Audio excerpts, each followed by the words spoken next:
Welcome, sleepy soul. I'm your storyteller tonight, here to help you drift into deep, peaceful sleep.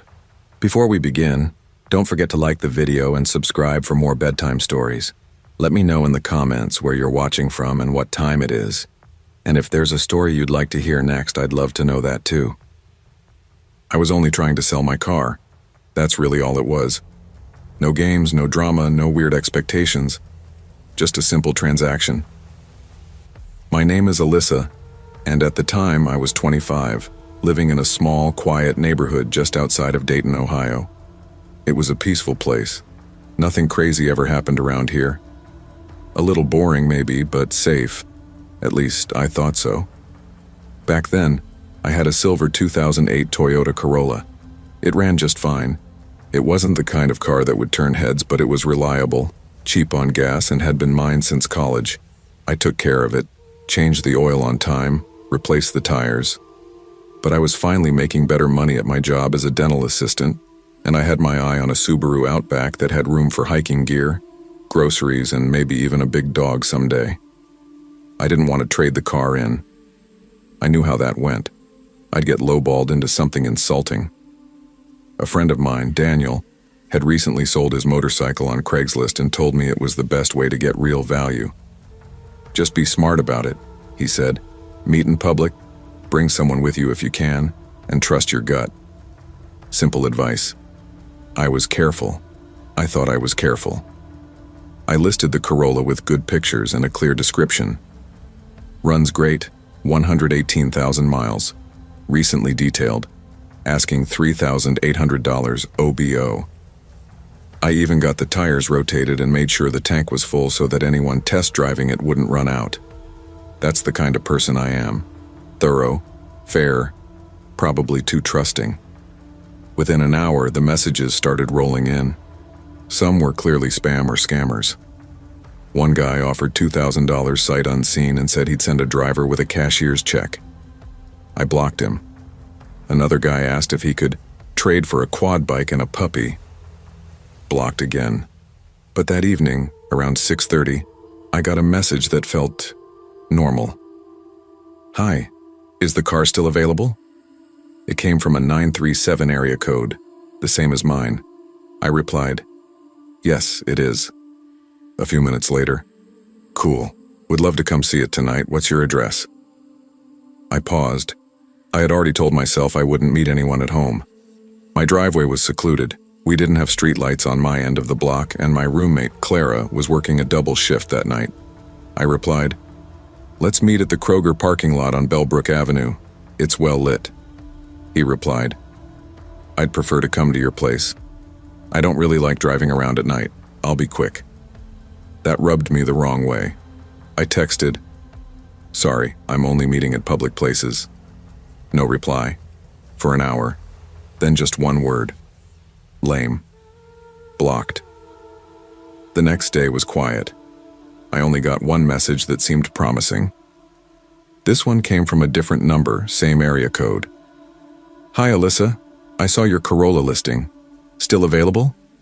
I said, yes, would you like to meet? He replied, sure. I'm free tonight after 7. Where's good for you? We agreed on the same Kroger lot. I asked his name and he said Jake. I told him to park by the garden center. It was usually well lit and not too busy at that hour. I didn't ask too many questions. I wanted to believe most people were just decent. He never sent a picture of himself. I didn't push. That night, around 6:50 p.m., I cleaned the car one more time with a microfiber cloth and drove over. The air had that sharp Ohio chill. Not cold enough to see your breath, but enough to make your fingers stiff if you stayed outside too long. I parked under the light and waited. At 7:04, a black Honda Civic pulled into the lot. It didn't have plates. I remember noticing that right away, just a dealer sticker and a temporary tag barely taped to the inside of the rear window. The car parked across from mine. A man got out. Tall, maybe 6 feet 1 inch, hoodie pulled tight over a ball cap. I got out of my Corolla and gave a small wave. You Jake? He hesitated for half a second too long. Yeah, Jake. I smiled politely. Okay, feel free to take a look. No pressure. He walked around the car, didn't ask any questions, just stared through the windows, peered into the wheel wells. After maybe 2 minutes, he looked up at me. "I don't want it." "Oh," I said, surprised. "Okay, sure. Thanks for coming out anyway." He turned without another word, walked back to his car and sat there. I stood awkwardly for a second, then got back into my car. But when I turned on the engine, I saw his headlights come on too. My stomach sank. I didn't move right away. I just sat there watching in the rearview mirror. His car idled behind me. Finally, I reversed slowly, trying not to overthink it. Maybe he just happened to be going the same way. That was possible, right? But when I pulled onto the main road, so did he. Same speed, same lane. I turned right. So did he. I turned left at the next light. He followed. 3 more turns, still behind me. By now, my heart was hammering in my chest.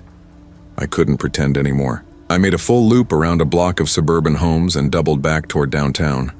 He stayed with me. I was shaking. I didn't want to drive home. No way I'd let him follow me there. Instead, I turned into a Speedway gas station, pulled into a spot near the pumps and turned off the engine. There were people around, bright lights, cameras.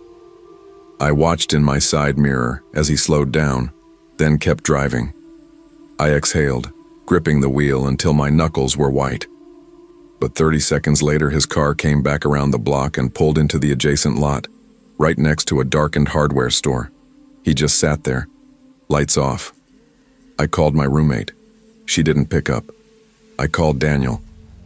"Hey," I whispered, voice shaking.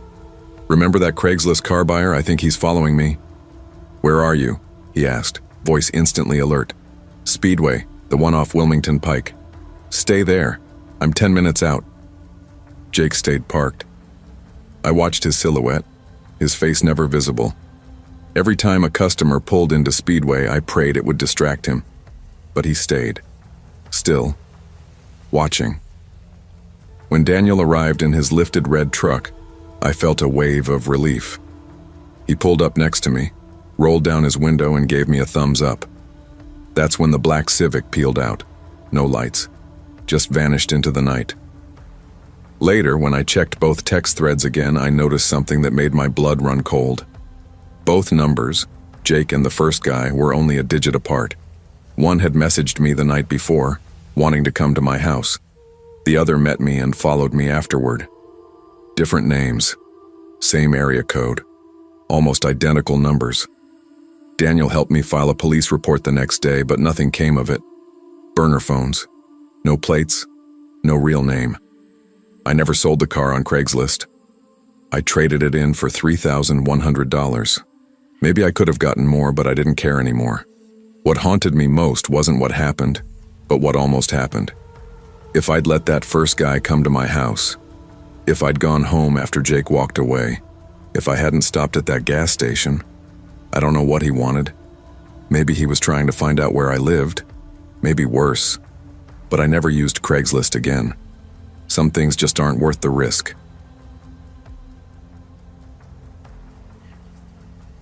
I never liked Craigslist, if I'm being completely honest. Not because it's hard to use or anything, but because there's something about inviting a stranger into your life, even for a moment, that just doesn't sit right with me. Maybe it's the anonymity. Maybe it's how normal it all seems on the surface. But when you're giving away something for free, especially a big item like furniture, it means someone is going to show up. They're going to step into your world, and you don't really get to choose who. That's what this is about. It happened during the spring semester of my junior year in college, in a small 2-bedroom rental house just off Miller Avenue in a sleepy college town in Indiana. I lived there with my roommate and best friend Lena. We'd met freshman year and stuck together ever since. She was funny, sharp-tongued, and had a weird obsession with romantic comedies. Our house wasn't anything fancy. Peeling paint on the porch, uneven floors in the kitchen, and a heater that groaned like a dying animal. But it was ours, and we made it home. We were both excited because we'd just signed a lease for an off-campus apartment that was way nicer than our current place. Newer, closer to campus and no more creaky stairs or squirrels in the attic. As we packed up to move, we realized we had a few things we didn't want to bring with us, mostly junky furniture that barely survived 2 years of college living. One of those things was the couch. That couch was a beast, a hulking beige monstrosity with frayed arms and a permanent dent in the middle cushion. It had come from Lena's parents' basement and had survived who knows how many years of abuse before ending up in our living room. We knew it wasn't worth selling, but it was still in decent shape. Someone with a truck and no standards might want it. So Lena decided to list it on Craigslist for free. She took a few photos, wrote up a short description, and posted the listing under the free section. It read something like, "Free couch. Slightly worn but still comfortable. Needs to be picked up. Located near Miller and 3rd. Message for details." She didn't put her phone number, just the Craigslist email reply option, and within a couple of days we sort of forgot about it. No one responded right away, and we were busy packing. Then on a Thursday afternoon, Lena said, "Hey, someone's coming for the couch later." I looked up from the box of mugs I was bubble wrapping. "Oh, cool. Who?" She shrugged. "Some guy named Greg, I think. I've been messaging with him. He said he has a truck and can come today around 5. "All right. Hope he shows up," I said, not thinking much of it. Around 4:45, we moved the couch closer to the door and cleared a path to make it easier to carry out. Boxes were stacked everywhere, labeled with things like kitchen, bathroom, and miscellaneous crap, and it looked like a tornado had hit our living room. At 5:02, the doorbell rang. Lena went to answer it, and I followed, wiping my hands on my jeans. A man stood on our porch, tall, maybe mid-30s, wearing a baseball cap and a zip-up hoodie. He smiled in that overly polite way people do when they're trying not to seem like a threat. "You must be Greg," Lena said. "Yeah, here for the couch." She stepped aside and we let him in. He looked at the couch and walked around it like he was inspecting a used car. "Looks good," he said. "You guys sure you're just giving it away?" "Yeah," Lena said. "Too big for our new place." We made small talk as he continued to circle the couch. He told us he was moving into a new apartment across town and needed furniture. He said he found the listing that morning and drove over after work. He didn't seem weird, not exactly. But I felt off. Maybe it was his eyes. They flicked around the room a lot, like he was cataloging things. He asked where we were moving, and Lena just said, "Closer to campus," without giving specifics. Eventually, we helped him carry the couch out to his pickup. It took all 3 of us to wedge it through the door and down the porch steps. His truck was parked in the driveway, not the curb, like he wanted a quick getaway. Once it was in, he said thanks and drove off without another word. We stood on the porch watching the truck disappear down Miller Street. "Well, that's that," Lena said. "Good riddance," I muttered. That thing was a backbreaker. That night around 9:30, Lena called out to me from the kitchen. "Hey, that guy texted me again." I walked over. She held her phone up. "Greg. Hey, sorry to bother. I think I left my wallet at your place. Could you check?" I frowned. His wallet? He was barely inside. "I know," she said. "But weird, right?" We searched the living room just in case. We hadn't seen a wallet earlier, but maybe it slid under something. Nothing at first. But when I moved one of the accent chairs near the window, I spotted something dark tucked underneath, almost centered beneath the chair. A black wallet. I picked it up slowly. It didn't feel right. There was no ID inside. Just 3 crumpled $1 bills and a debit card. That was it. I looked at Lena.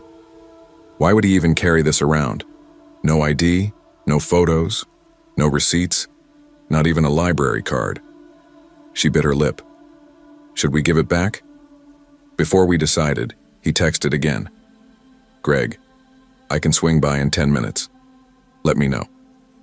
We didn't reply. 2 or 3 minutes later, I went to turn on the porch light and froze. Someone was in our yard. It was him. He wasn't walking up the path. He was weaving between our side yard and the neighbor's driveway, moving slow. Not like someone who was confused, like someone snooping. I ducked back from the window. "Lena, he's here already." "What?" she whispered. I led her to the upstairs window. From there, we had a partial view of the backyard. He was back there now, staring at the house. We both went cold. "He's not here for his wallet," Lena said quietly. We watched him linger near our back steps. Then he moved again, through the yard, into the next neighbor's yard, like he was circling. 5 minutes later, a knock at the front door. We didn't go to it immediately. We waited, listening. Another knock. We crept to the living room window. Sure enough, Greg was standing on the porch. His hands were in his pockets. He knocked again, harder. Lena stepped toward the door but didn't open it. "Hey," she said through the door. "We found your wallet." "Great," he said. "Can you open the door?" "No. We'll just hand it to you through the window." There was a pause. Then, "Why?" "I just want to come in and say thanks. I was going to give you a little reward or something. Just open the door." "No," she said, louder this time. "We'll give you the wallet. That's it." He started raising his voice. "You think I'm some kind of criminal or something?" "No," I jumped in. "We're just not comfortable. You can take the wallet and go." He laughed under his breath, mocking.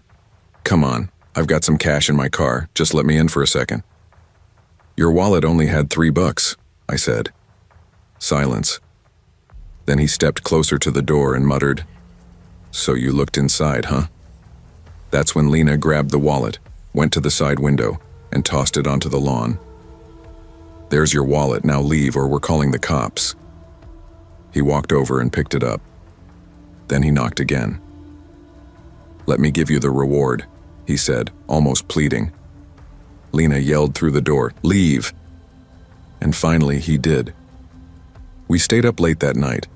Every sound made us jump. At one point around 2 a.m., I thought I saw headlights slow down near our street. But maybe that was paranoia. The next morning, Lena showed me her messages with him. After that last night, he never contacted her again. We filed a police report just in case and left the couch incident out of our Craigslist dealings going forward. But we both agreed. That wallet? It wasn't forgotten. It was planted. He wanted a reason to come back. Maybe to get into the house, maybe worse. And it was all over a free couch. If something feels off, it is. Never trust someone just because they seem normal. And never ever use Craigslist alone. Use Craigslist.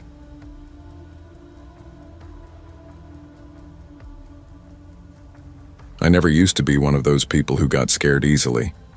I grew up in a small town in Oklahoma called Redvale, the kind where kids rode their bikes in the middle of the road and everyone knew who you were before you even introduced yourself.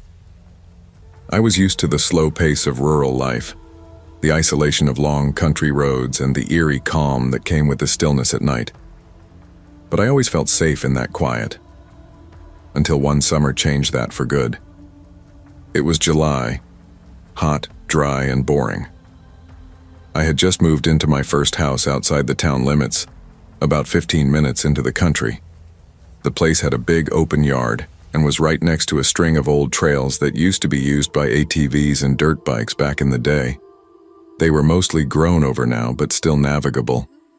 I remember thinking it would be cool to get a golf cart or side-by-side to ride around on, something to pass the time during the weekends. I wasn't looking to spend a fortune, just something used but decent. Craigslist seemed like a good place to start, at least back then. I thought it still had a few honest sellers left. I made a habit of checking listings over coffee each morning, and after about 2 weeks of searching, I found what looked like a gem. Club car golf cart, great condition, $1,300 OBO, must go. The pictures showed a forest green cart in excellent shape, parked in what looked like someone's barn. The post was simple, with just a few lines about it running great and having been recently serviced. The seller's name was Dale, and the number had a Redvale area code. It was posted less than 30 minutes before I saw it. I sent a message right away. "Hi, is the golf cart still available?" He replied in about 10 minutes. "Still have it. Can show today if you're serious." We texted back and forth for a few minutes. He didn't ask me too many questions, didn't seem overly pushy or weird. Just said he lived out near Cedar Fork, about 10 miles outside of town. That area is known for big parcels of land, thick woods and winding dirt roads. I figured if he lived out there, it made sense that he had some property and probably used the cart to get around it. I asked if I could come see it that afternoon. He said sure, but to come around 4:30 because he had some stuff to do earlier. He sent the address and I plugged it into my GPS. The pin dropped on a long road called Mockingbird Hollow Lane, which I didn't recognize, but Google Maps confirmed it was real, just a dirt road that split off a larger one called Dixon Ridge.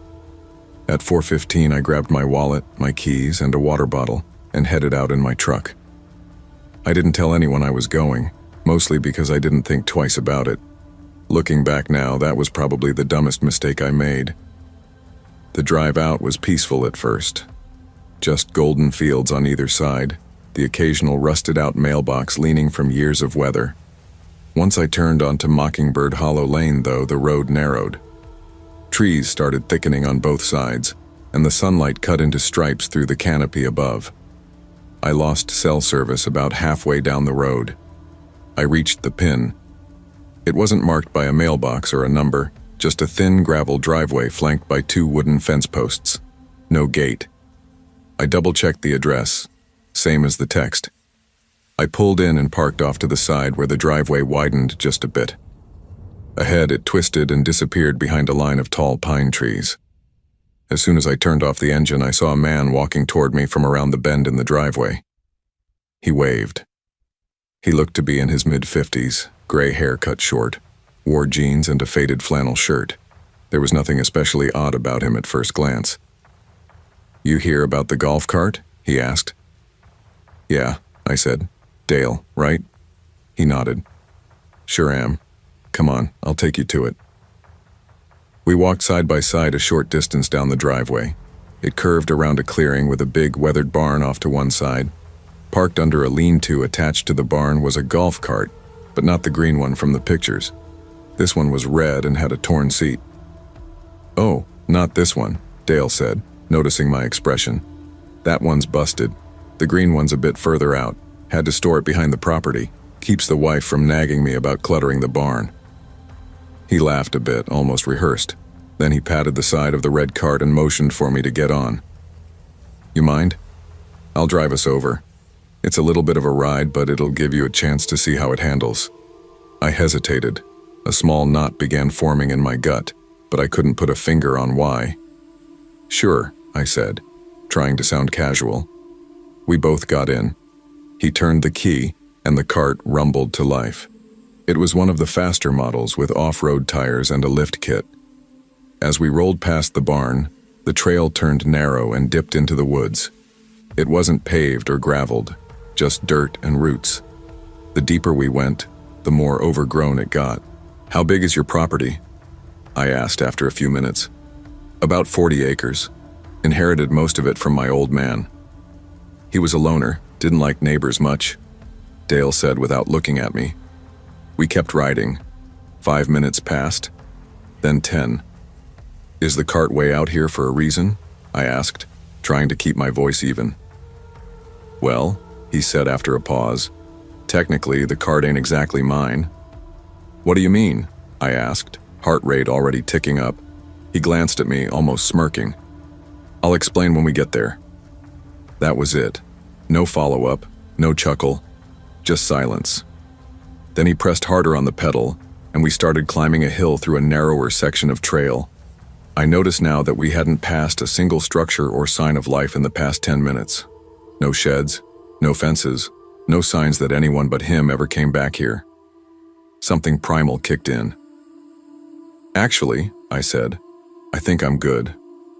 I'll pass on the cart." Dale didn't slow down. He chuckled low.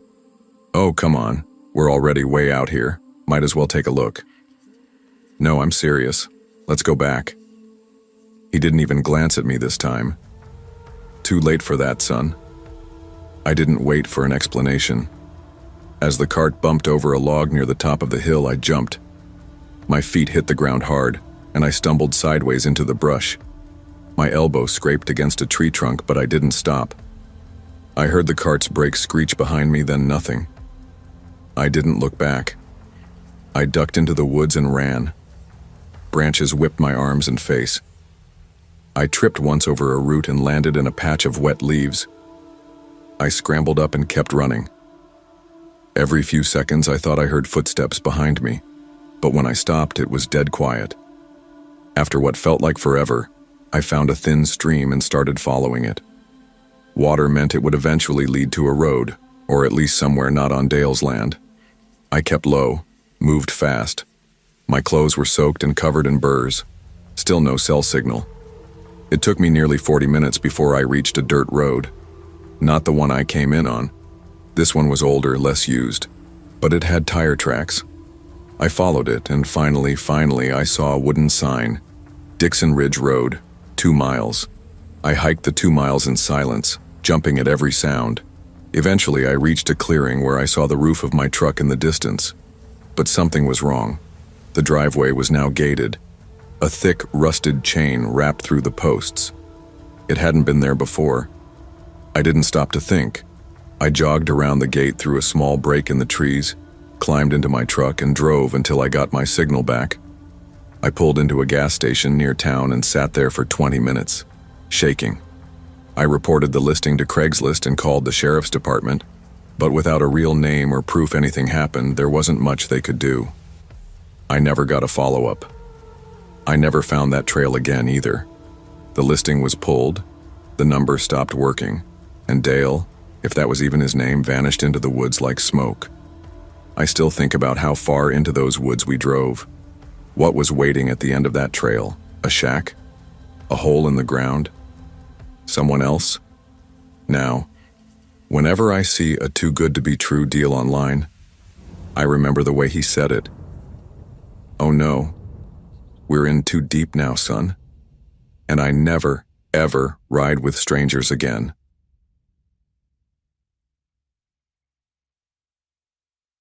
I'm not proud of how desperate I was back then. That's the first thing I always think when I replay that night in my head. It was 2015, and I was flat broke. I just moved to a small town outside Louisville, Kentucky, trying to restart my life after a pretty rough breakup and even rougher few months crashing on my cousin's couch. I'd finally scraped together enough to rent a tiny 1-bedroom in a duplex. No furniture to speak of, just a mattress on the floor, a folding chair, and a couple of cardboard boxes serving as a makeshift table. Every night after working a full shift at the gas station off Route 146, I'd come home, shower in the dingy little bathroom, microwave something cheap, and sit on the floor scrolling Craigslist's free section. I did this almost ritualistically, hoping for some miracle, like a used microwave, a nightstand, a lamp. Anything that would make the place feel a little less empty, a little less like a hollow transition between before and after. That night I saw a listing that made my stomach drop a little, in a good way, at first. Free flat screen, works, need gone tonight, Charlestown area. That was it. No fluff, no explanation. Just a grainy image of a pretty nice looking flat screen TV, sitting on what looked like a hardwood floor in a nearly empty room. The TV was on, displaying a paused screen from a nature documentary, Ocean Coral or something like that. I clicked on the contact link and sent a short, polite message. Hi, I'm interested in the TV, still available? I didn't expect a reply right away, but within 5 minutes I got a text from a 502 number. Yeah, still have it. You can pick it up tonight. Come after 9:30. I glanced at the time. It was 8:45 p.m. I figured I could finish dinner, grab my keys, and get there just after 9:30. The address they gave was in Charlestown, about a 20-minute drive. I'd never really been through that neighborhood before, but Google Maps didn't show anything crazy. I texted back, "Cool, I'll head that way. Thanks." There was no reply to that, but I didn't think anything of it. By 9:25, I was in my beat-up Civic, driving down a series of quiet roads. The deeper I got into Charlestown, the more rural and dark everything became. Fewer streetlights, older houses, some boarded up, some with yards so overgrown it was hard to tell if anyone lived there at all. The address was on a dead-end gravel road called Maple Hollow Lane. I pulled up slowly, headlights bouncing off potholes and patches of brush pushing in from the sides.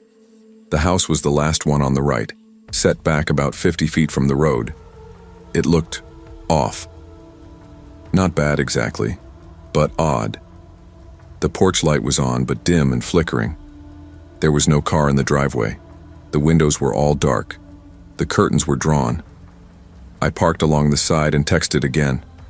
"I'm here." The response came almost immediately. "Come on in. Door's open." That's when my stomach tensed. I remember just sitting there in my car for a second, staring at that message. I'd never picked something up from Craigslist where they told me to just come in. Normally, people would meet you outside or at least open the door and wave you in. Still, the idea of leaving without at least checking felt like giving up on the one nice thing I might be able to have in my apartment. So I got out. The front yard crunched under my shoes. Gravel. No porch steps, just two cracked concrete slabs leading to the door. I knocked once, lightly, more out of habit than anything else. No answer. "Hello?" I called out, gently pushing the door open. It creaked. I wish I was exaggerating, but it actually creaked like something from a movie. The smell hit me next. Musty, like the place hadn't been lived in regularly. Not quite rotten, just unsettling. Inside, it was mostly empty. The layout was open. What would have been a living room, kitchen, and hallway visible from the front door.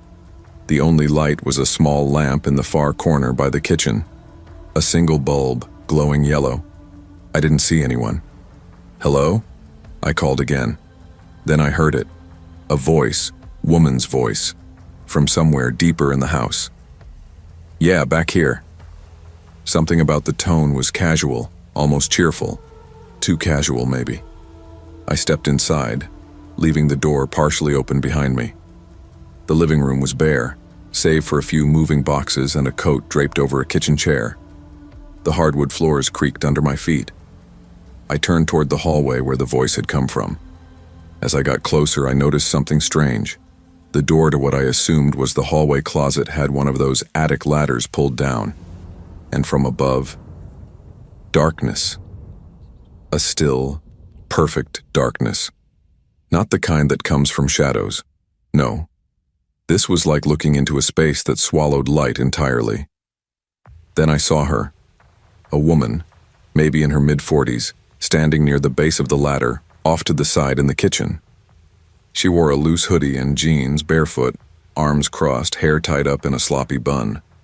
She didn't smile, didn't step closer, just gestured toward the attic. "TV's up there. Couldn't get it down myself. Hope that's okay." I stood frozen for a second. Yeah, sure," I replied awkwardly.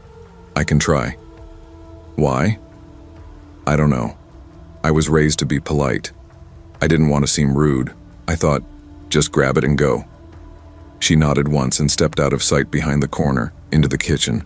Just like that. I grabbed the attic ladder and started climbing. The air got colder with each step. I don't mean metaphorically. It was a distinct temperature drop. My head broke through the attic opening, and I stopped. Pitch dark, no light at all. I pulled my phone from my pocket and turned on the flashlight. What I saw still doesn't sit right with me. There was a chair sitting in the center of the attic space, an old wooden chair, nothing else around it. Just the chair and a sheet laid out under it like a tarp. But the TV? No sign of it. Then I heard a sound behind me, a footstep, in the attic. I whipped the flashlight toward it, but nothing was there. Nothing I could see, at least. My whole body stiffened. My fingers gripped the ladder tighter. Then I heard something else. Breathing. Not mine, not heavy, not labored. Just steady, soft, maybe 10 feet in front of me in the dark. I didn't even think. I climbed back down so fast I nearly slipped. My foot missed a rung, and I scraped my shin. I landed hard and stumbled backward. No sign of the woman, no voice. I turned and bolted. Through the living room, out the front door, didn't bother shutting it, and straight to my car. My hands were shaking as I jammed the keys into the ignition. I didn't breathe until I was back on the main road. When I got home, I locked every door and window, sat in my bedroom with the light on, trying to calm down. Eventually, I checked Craigslist again. The ad was gone. I texted the number just to see what would happen. Didn't see the TV up there. You still have it? No reply. I waited until the next day. Still nothing. Eventually, I tried calling. Disconnected. I never reported it. What would I even say? Hi, someone told me to climb into a pitch-dark attic for a free TV, and I think maybe there was someone waiting up there. Even now, I wonder how close I came to something terrible, and what would have happened if I'd kept climbing, or sat in that chair, or waited. And I wonder how many times that ad was posted and taken down, and if the next person wasn't as lucky.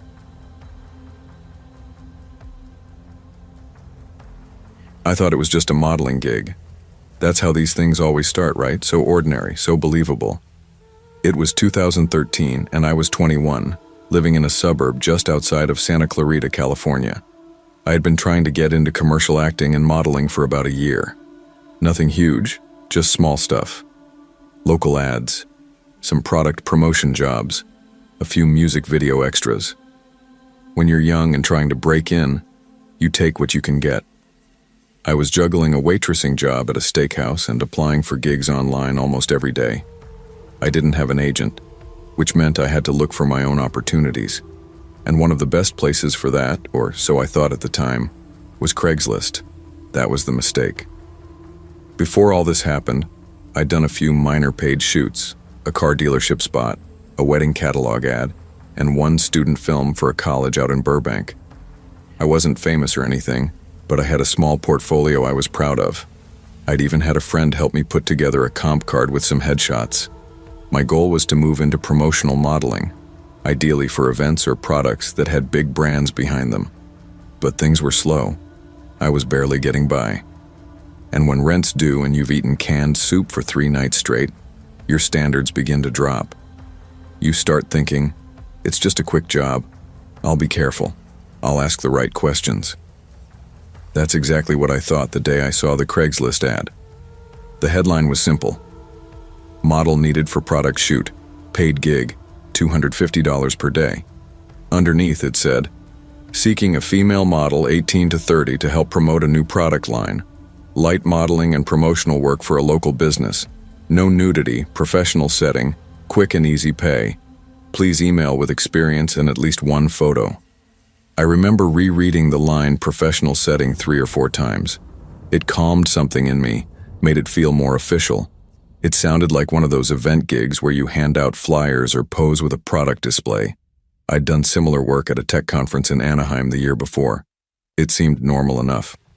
So, I emailed. I attached 2 of my portfolio shots, 1 headshot, and 1 full body, and listed a short resume. Commercial acting experience, some catalog work, promotional event experience. I mentioned I had weekends free, and I'd be willing to drive within an hour if the pay was right. The response. The reply came the next morning. His name was Eli. The email read, "Hi, thanks for responding. I like your look, and I think you'd be perfect for this promo campaign. It's a new product line launching next month, and we're doing a local trial. Would love to meet you to go over the details and show you a sample of the product. Nothing intense, just a quick face-to-face before we book. We can meet this week? I'm in the Mission Grove area, not far from you. Let me know what day works." Eli. There was no business name, no website. That should have been red flag number 1. But I convinced myself maybe it was just a startup trying to be discreet. I replied, asking for more details about the product and whether we could meet in a public space like a cafe. He said he was super busy and preferred to do meetings at his place where he had the product samples. That was red flag number 2. But again, $250 for a day's work? And I was broke. My phone bill had just bounced the week before. I convinced myself I'd just go during the day. I even told my roommate about it, casually, like it was no big deal. I said, "Hey, I've got this quick gig interview thing in Mission Grove. I'll be back in like an hour or two." She asked if I wanted her to come.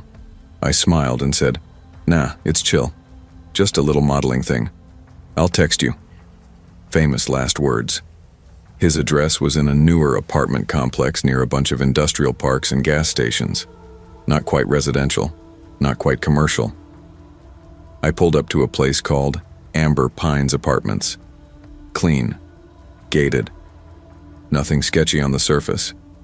I texted him, "Hey, I'm here."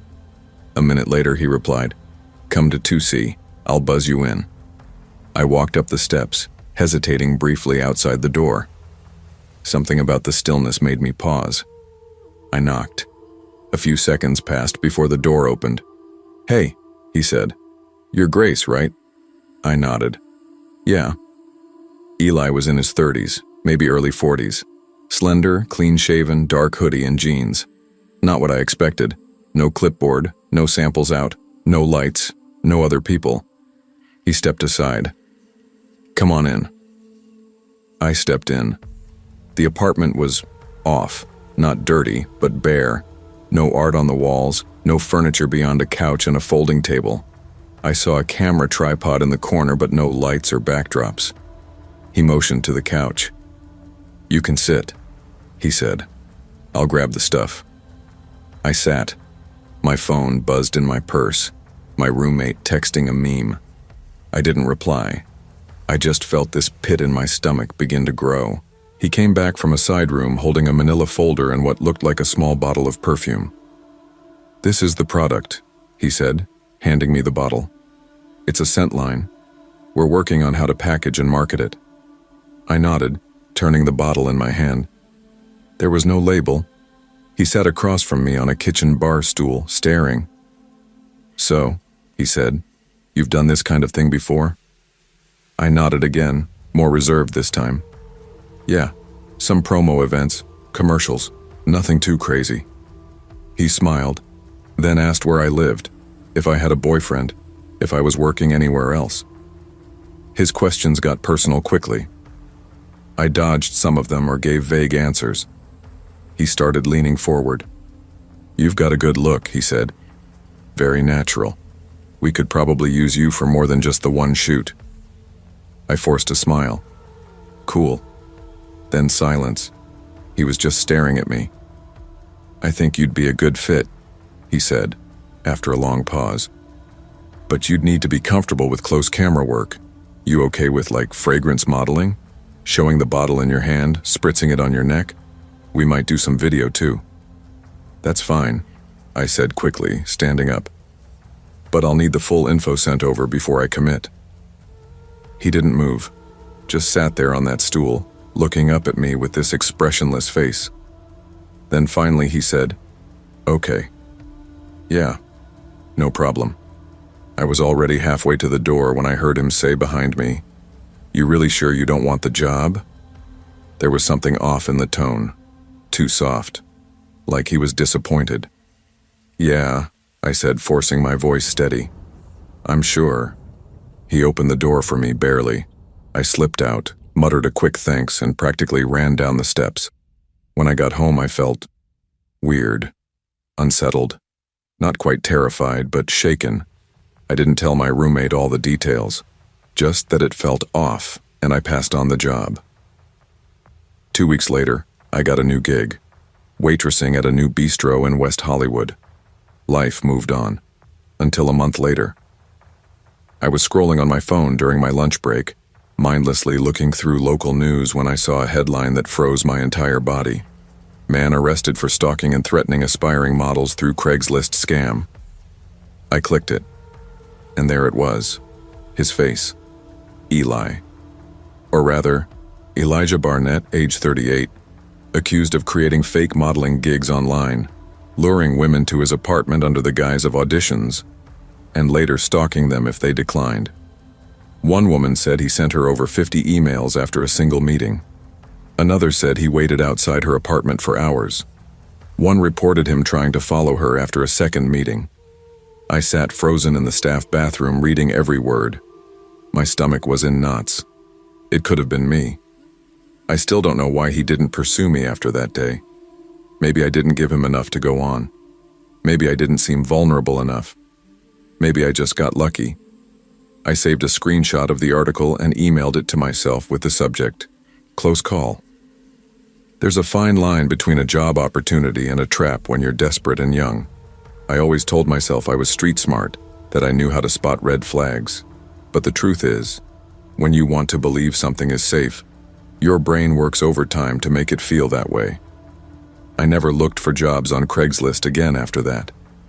And now, more than a decade later, I still think about that day, that blank apartment, that unblinking stare, and how close I came to becoming one of the women in the article. It wasn't just a modeling gig, it was bait, and I almost bit.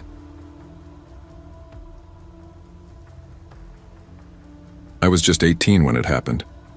It's been almost 20 years now, but I still remember that day clearly. How everything spiraled from something as normal as selling an old laptop to something that still keeps me up some nights. Back then I lived in Cedar Hills, a quiet suburb just outside Spokane, Washington. I had just graduated high school that summer and was in that weird limbo space between finishing school and figuring out what came next. I wasn't going off to college right away like some of my friends. My family didn't have the money for that, and I hadn't lined up a job yet either. Instead, I spent a lot of time at home, playing games, watching movies, or just scrolling the internet. My parents were supportive but always gave me that what's next look. So when I finally got some graduation money from family, I did the one thing I probably shouldn't have. I bought myself a brand new laptop. Nothing crazy, just something sleeker, faster. The old one, a bulky Dell that cost me nearly $2,000 when it was new, was still in good condition, but by tech standards it was outdated. I figured I could sell it for a few $100. I cleaned it up, wiped the hard drive, and posted it on Craigslist for $500. Within a few hours I got a reply. A guy named Matt messaged me saying he was interested and wanted to take a look. He wrote in full sentences, seemed polite, said he needed it for work. I responded right away. I figured we could meet at the Dunkin' across town sometime the following week. But Matt replied saying he really needed a laptop as soon as possible and asked if we could meet that day. "I can swing by your place if that works," he wrote. Something about it felt a little off. I didn't really want a stranger coming to my house, but I didn't have a car, and I didn't feel like asking anyone to drive me anywhere either. My parents were away for the weekend visiting my aunt in Seattle, and I was home alone. I should have said no. I should have trusted my gut, but I didn't. Instead, I sent him my address and told him to come by around 6:30. At exactly 6:27 p.m., I heard a vehicle pull into the driveway. I peeked through the blinds and saw a dark green Dodge Caravan that had definitely seen better days. The engine cut, the front door opened, and a man stepped out. Matt, presumably. He looked older than I expected, maybe early 30s, with a thin build, dark hoodie, and baseball cap pulled low. But he wasn't alone. The passenger side opened, and another man got out, stockier, older, with short graying hair and wearing a sleeveless shirt. I stood there, holding the laptop in my arms, suddenly unsure about everything. "Relax," I muttered to myself. "You're being paranoid. They're just here for the laptop." I opened the door as they approached. "You must be Matt?" I asked. "Yeah," he said, smiling briefly. "This is my buddy Rich. He's driving me around today. My car's in the shop." "Okay," I said, stepping back to let them in. "Come on in. Laptop's in the kitchen." We walked into the house, and I placed the laptop on the table. Matt sat down and started looking it over while Rich leaned against the wall. "Mind if I use your bathroom?" Rich asked suddenly. Sure. Just down that hallway, first door on the left." He gave me a nod and walked off. Matt was asking a few questions about the laptop, RAM, battery life, what kind of software it had. I answered as best I could, but I found myself distracted. Something felt wrong. Rich had been gone for a while. way longer than needed for just using the bathroom. Then I heard it. Footsteps, but not from the hallway, from above, the second floor. My heart dropped. The bathroom was on the first floor. There was no reason for him to be upstairs. "Hey," I asked, trying to sound casual. "Is your friend okay?" Matt's tone shifted immediately. His eyes stayed on the laptop, but his voice dropped. "He's fine," he said firmly. "Don't worry about it." He placed one hand on the laptop. The other reached out and gripped my shoulder, tight. I flinched. "Don't make this a problem," he said. That's when everything clicked. This wasn't a laptop sale. This was a setup. They weren't just here to scam me. They were robbing me. I tried to stay calm. I glanced at the table. My phone was sitting there, just out of reach. "Look," I said, my voice shaking, "take the laptop. Take whatever you want. Just don't hurt me." Matt didn't respond. He just stared at me. His grip on my shoulder tightened even more. Then, out of pure instinct or maybe adrenaline, I twisted away and bolted, straight toward my dad's office. I slammed the door shut and locked it, my hands trembling. I'd left my phone behind. Stupid. But there was a landline. I lunged for it and dialed 911. "My name is Jordan Meyer. I live at 1146 Oakview Lane.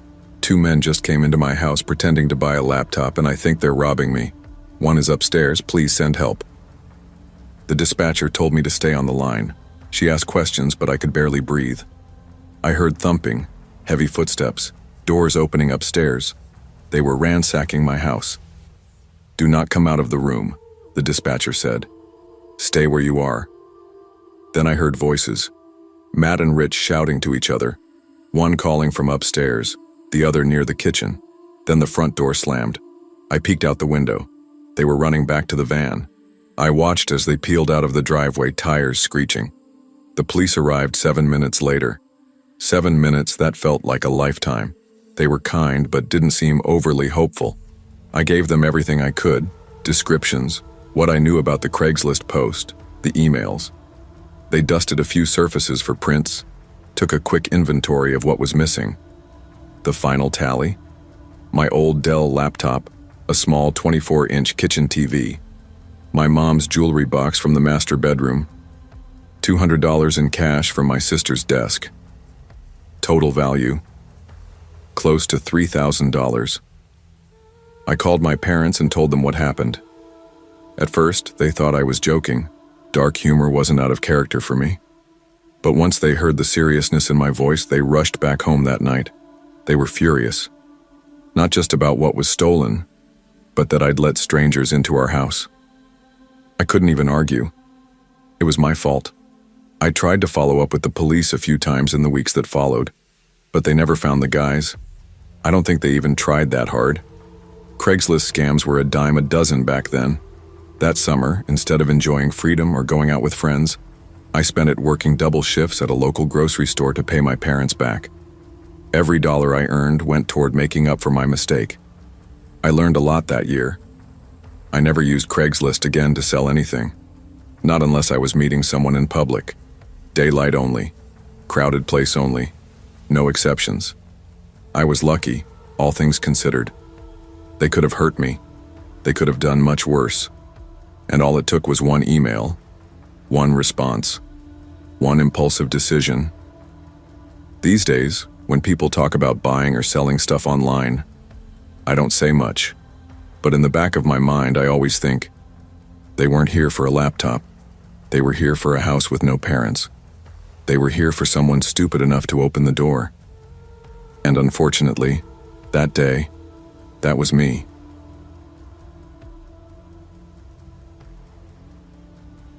I had just turned 30 when this happened, and I had been living in my duplex for about 7 years.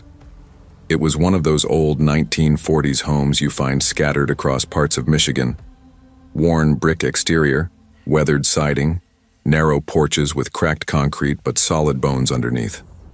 I bought it right after college with a small inheritance, and over time I fixed it up room by room.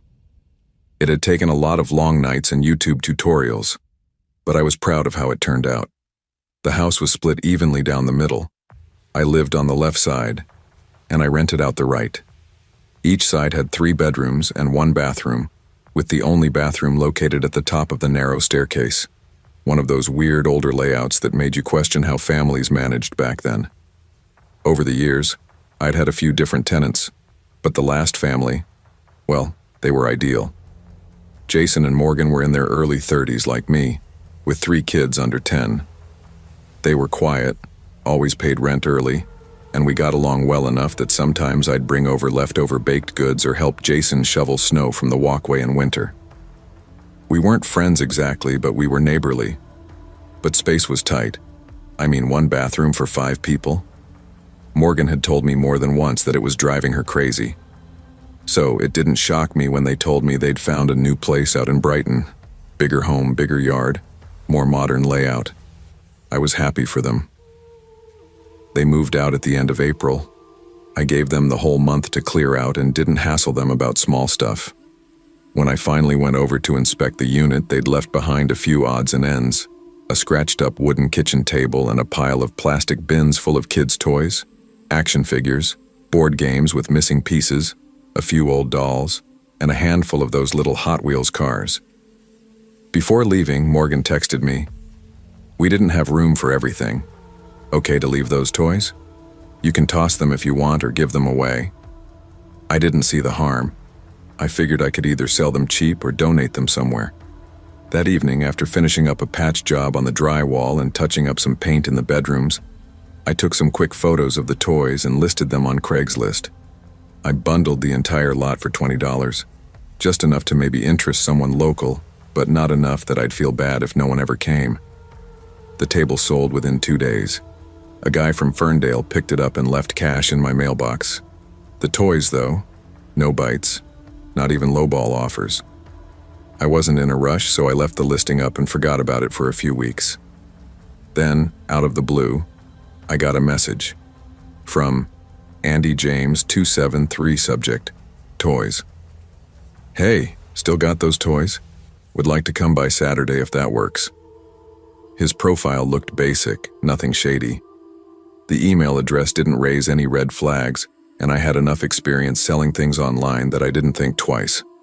I replied, told him Saturday afternoon worked, and gave him my address. Saturday was warm but cloudy, one of those mid-May days where the trees have fully bloomed, and the air smells like grass and last night's rain. I spent the morning finishing up cleaning the rental unit.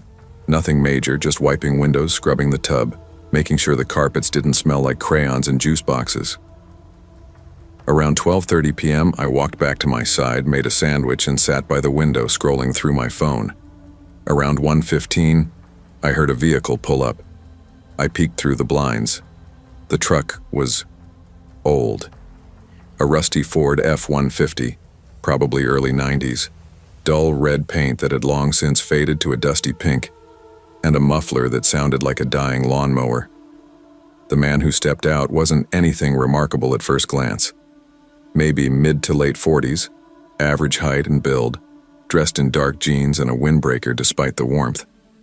He wore a ball cap pulled low and dark sunglasses. I watched him for a moment. He moved slow, not in a physically limited way, more like someone who didn't have anywhere to be.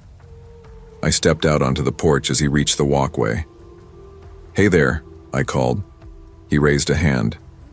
"Here for the toys." "Yeah, come on in. They're just inside the other unit." I unlocked the rental and pushed the door open. "They're in the living room. If you want to take a look, I'll grab a bag or two in case you need them." I walked in first, expecting to hear his footsteps behind me. But when I turned, he wasn't inside. He stood in the doorway, just inside the threshold, one hand resting on the frame, eyes scanning the room slowly. "You can come in," I said, trying to keep things light. He didn't move. Instead, after a long pause, he asked, "Where are the kids?" I froze. It was such an odd question. It wasn't accusatory or casual. It was like he was genuinely confused, almost annoyed. "They moved," I said. "Family relocated. I'm just clearing out what they left." He didn't respond. His lips pressed into a tight line and his eyes, still hidden behind those sunglasses, stayed locked on the floor for a beat too long. "I just wanted to say hi," he muttered. That didn't make sense. I forced a polite laugh. "Well, I'm the only one here now." Still, he didn't come inside. I stepped back a little. "Do you still want the toys? It's $20 for the whole lot. You're welcome to dig through and pick what you want." His head tilted slightly, like he was listening to something I couldn't hear. Then without a word, he turned around and walked out. He didn't even glance at the toys, just turned and left. The truck rattled to life, coughed black smoke, and rolled away down the street. I stood in the doorway for a full minute before I moved. My heart wasn't racing, but something felt deeply wrong. The way he asked about the kids, the way he stood there like he was disappointed, like he'd come for something else. I locked the door. Then I locked mine. I didn't call the cops because, what would I even say? A man came to pick up some toys and acted weird? That's not illegal. Instead, I called my brother-in-law, Mark. He's a sheriff's deputy a few counties over. I explained what happened. He didn't laugh or dismiss it. He just asked questions. "Did he ever go near your side of the duplex?" "No." "Did he ask for you by name?" "No." "Did he seem high or intoxicated?" "No, just off." "Well," Mark said, "creepy as hell, but he didn't do anything. Still, trust your gut. Keep an eye out. If you see that truck again, call the non-emergency line. Get the plate if you can." That night, I kept the porch light on. I even dragged an old dining chair up to the window with the best view of the street, but he never came back. 2 weeks later, I deleted the Craigslist ad. I donated the toys to a church across town and left the bins outside the door for pickup. One night, about a month after the incident, I came home late from visiting my parents. As I pulled into my driveway, I saw a truck parked 2 houses down. It wasn't red, it wasn't rusty, but it was the same make and model. I sat there in my car, headlights off, watching. After 5 minutes, it pulled away slowly. No turn signal, no rush. Just drifted down the street like it had been waiting for nothing at all. I never saw it again after that. But for weeks, every knock, every stranger on the street, every delivery truck that paused too long made my skin crawl. I don't know what that man was planning. Maybe nothing. Maybe he was just strange. But the way he asked about the kids and how fast he left when he realized they weren't there, that still haunts me.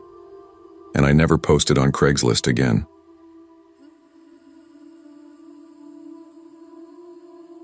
I was broke. Not the kind of broke where you skip a few coffees or cancel Netflix. This was real bottom-of-the-barrel broke. I was 19, heading into my second year at Carter State University in Iowa, and the summer had been a mixed bag. I'd spent June and July working with my uncle's roofing crew back home in Marquette, a small town near the Minnesota border. But that job dried up when we finished the last duplex project earlier than expected. With August ahead of me and zero savings, I figured it made sense to just move back to Carter early and get settled. The lease on our off-campus house had already started in May. My 2 roommates, Dean and Trey, were still at home enjoying their last few weeks of freedom. I wasn't. I'd packed up my clothes, my beat-up HP laptop, and my $15 fan from Walmart, threw it all into my '98 Camry, and drove back to the city. The house sat on Redmond Avenue, near the edge of the college district. A lot of students lived nearby, but in August the whole area was a ghost town. Rows of old, boxy houses with sun-faded curtains and dusty porches, silent, waiting for life to return. Our place was a 2-story with flaking paint, a sagging porch, and a forever sticky kitchen floor. But rent was $900 split 3 ways, and to me, that was golden. The first few days alone were fine. I watched Lost reruns on my laptop, ate cheap frozen burritos, and played old games on a scratched PS2. But after a week, I started going stir-crazy. I needed to get out. And more than that, I needed cash. Rent was due soon, and I wasn't about to ask my dad again. He'd already made it clear, If you're gonna live like an adult, then solve your own mess like one. Fair enough. That's when I turned to Craigslist. Not for the first time. Back in high school, I'd used it to buy a pair of used headphones and once tried selling my BMX bike before backing out. But I'd never really looked at the gigs section before. I figured even a few days of random work might cover groceries and bills until my part-time job at the library picked back up in September. I refreshed the page about a dozen times before something caught my eye. Help needed, light moving work, $100 cash, 1 day only. Looking for someone to help load furniture into a van, 3 to 4 hours. No lifting over 50 pounds. Need someone reliable and on time. Text me if interested. It sounded simple. No sketchy promises of modeling or survey jobs that screamed scam. The guy's name was listed as Mark D, and the area code matched somewhere in Des Moines. Not far. I texted. Got a reply within 10 minutes. Hey, thanks for the message. Need help moving some stuff out of a house I'm managing for a family that relocated. You free tomorrow morning? Can pick you up around 10. I hesitated for maybe half a second. He sounded normal. Fast, but normal. Yeah, I'm free. Text me your number and address. The next morning, August 9th. I remember because it was the same day my bank account hit $4.81.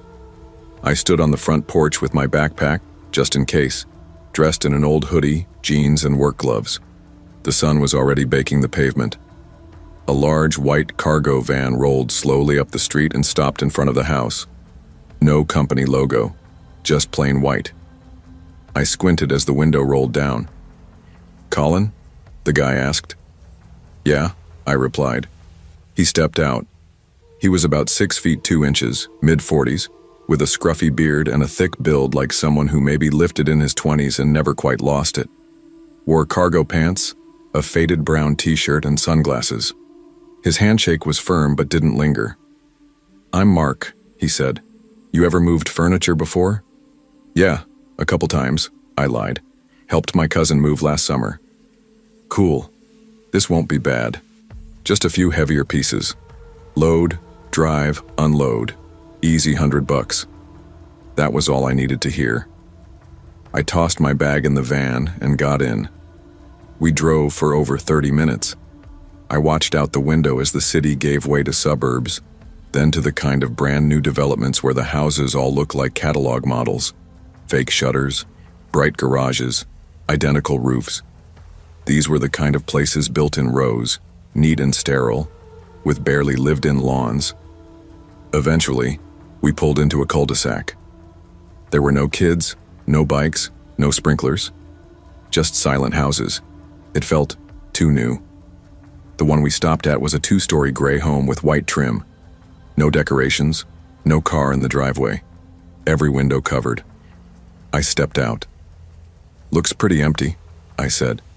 "Family moved overseas, job relocation," Mark replied, already walking around the back of the house. "I have the key. Front door's jammed." I waited. It was quiet. No birds, no wind. Just heat and stillness. Then I heard the door click, and Mark waved me in from the now open front door.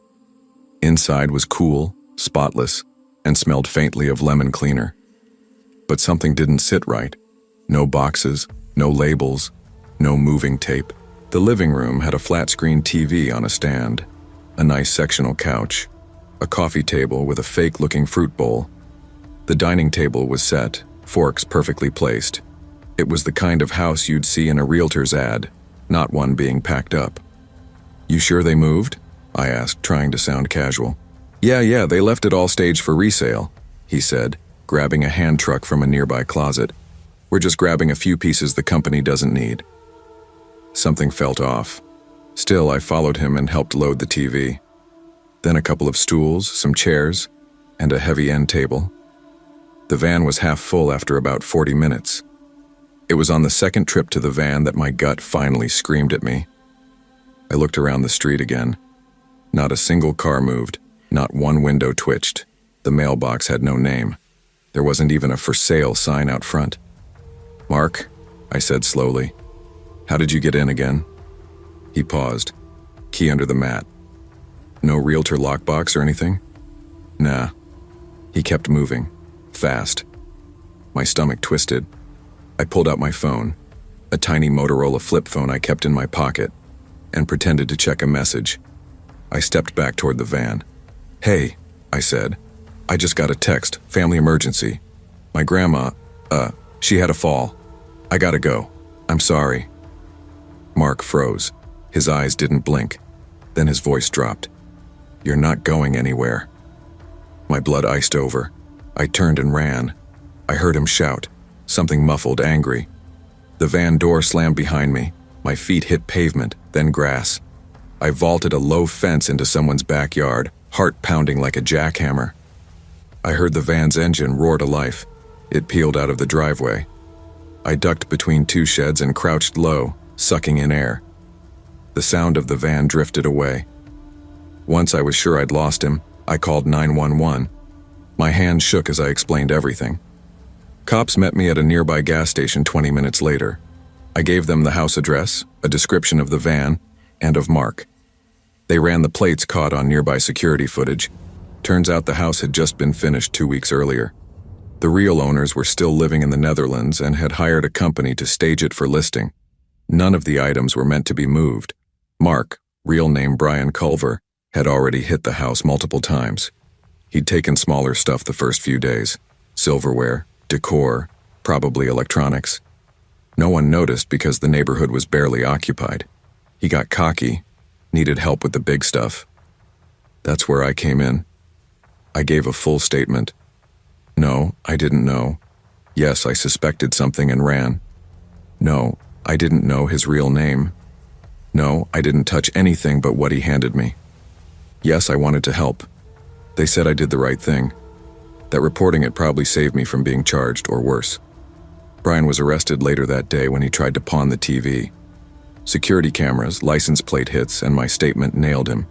He had a long record of fraud and theft. This was just his latest project. The owners got most of their stuff back. I never saw the $100. But I didn't care. I kept thinking, what if I hadn't run? What if he'd locked the door? What if he'd panicked and thought I'd turn him in? He wasn't just a thief, he was desperate. And desperate people do desperate things. For weeks, I couldn't stop checking over my shoulder. Every white van made my stomach drop. I still used Craigslist, but never for jobs, and never again with strangers. That summer taught me that the real horror isn't in haunted houses or shadowy monsters. It's in the quiet, sunny cul-de-sac, where no one's watching, where help isn't coming, and where someone like Brian waits with a key that was never his.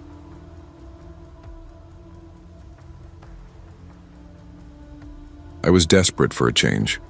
After 3 years at the same college in my hometown, I was ready to finish my degree somewhere else, somewhere with more opportunities, more people, and more life. I'd spent the first part of the summer weighing my options, and by July I decided to transfer to a school out in Lakemont, a small but growing city about 8 hours from where I lived. Lakemont wasn't exactly New York, but it had a strong arts program and way more job prospects than my sleepy hometown. The plan was to finish my last year there, graduate, and hopefully stay on afterward if things worked out.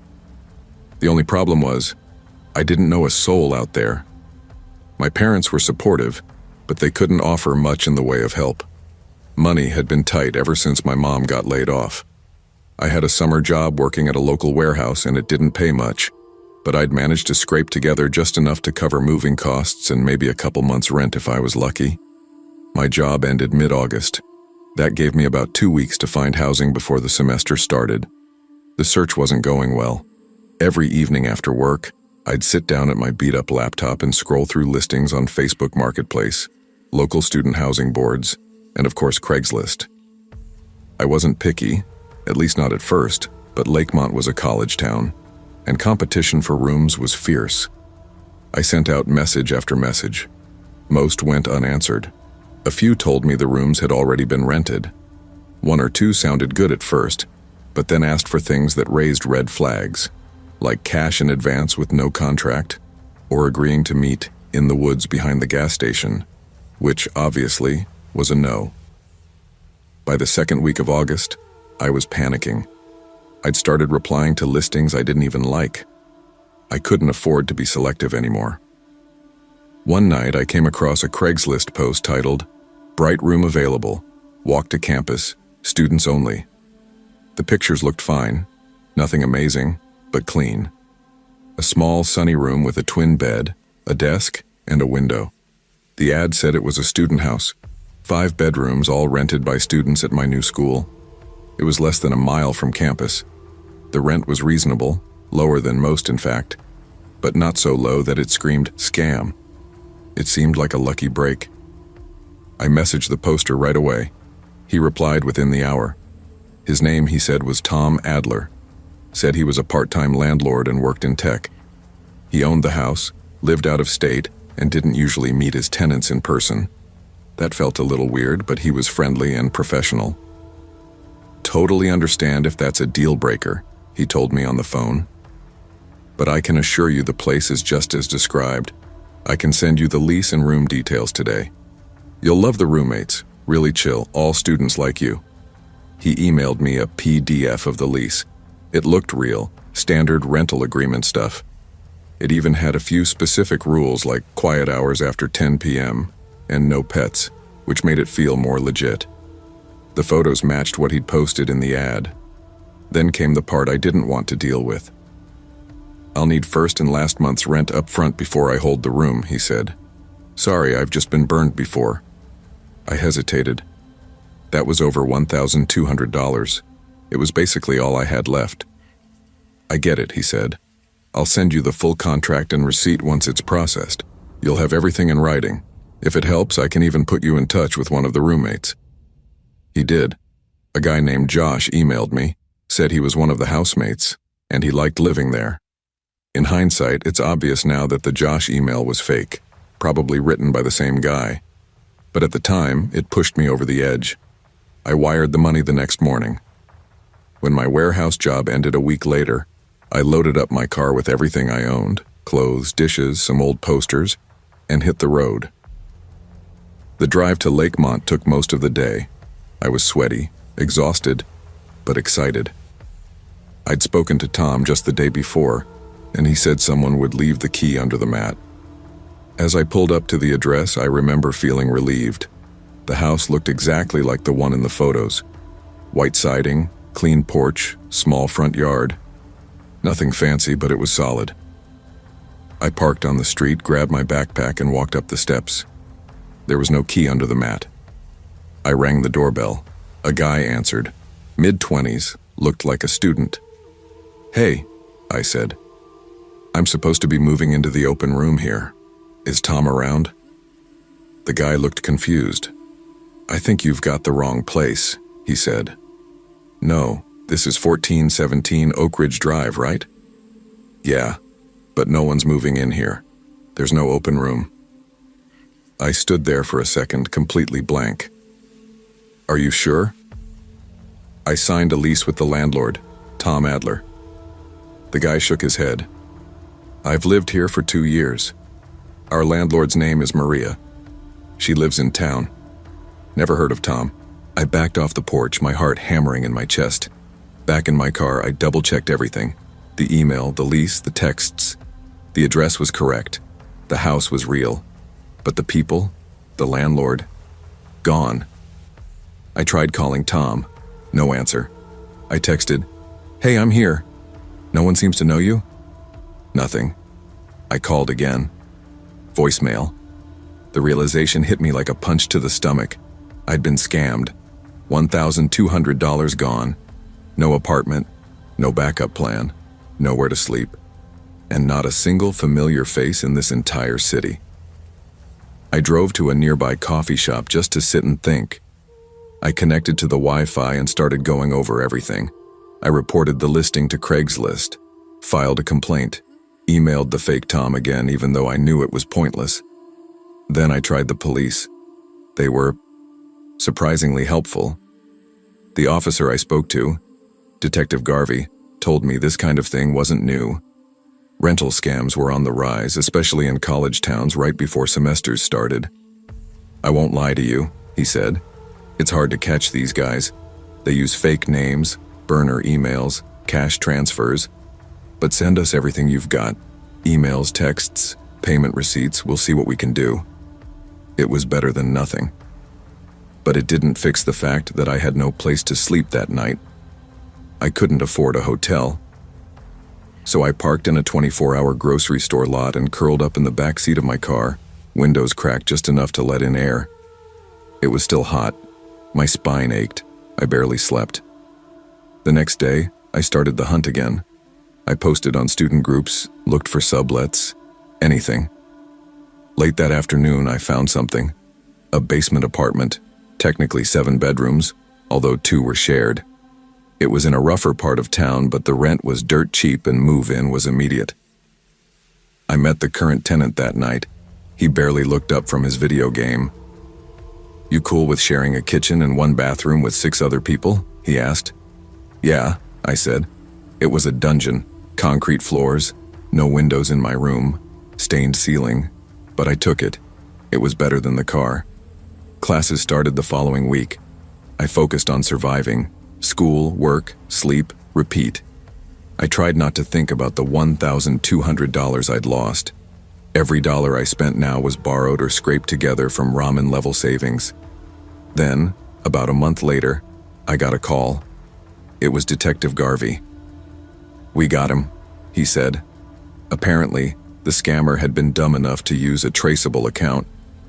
The email he used to receive the payment was linked to an IP address that hadn't been masked. That IP led to a guy named Reed Jacobs, a small-time fraudster with a couple of prior offenses. They'd tracked him down and found evidence of multiple Craigslist rental scams, all targeting students. "I can't promise anything," Garvey said, "but with your help, we're going to press charges, and you should get your money back once it goes through court." It took months, but eventually I did. The court ordered Reed to pay restitution. I got a check in the mail just before Christmas. He got probation, community service, and a pretty hefty fine. Looking back, I was lucky. Lucky the guy didn't wipe his tracks better. Lucky the police actually cared. Lucky that I didn't give up and go home. But that summer left a scar. I became a lot more careful about people, about promises, about what seemed too good to be true. Craigslist might still have good deals, but for me, that was the last time I ever used it for housing.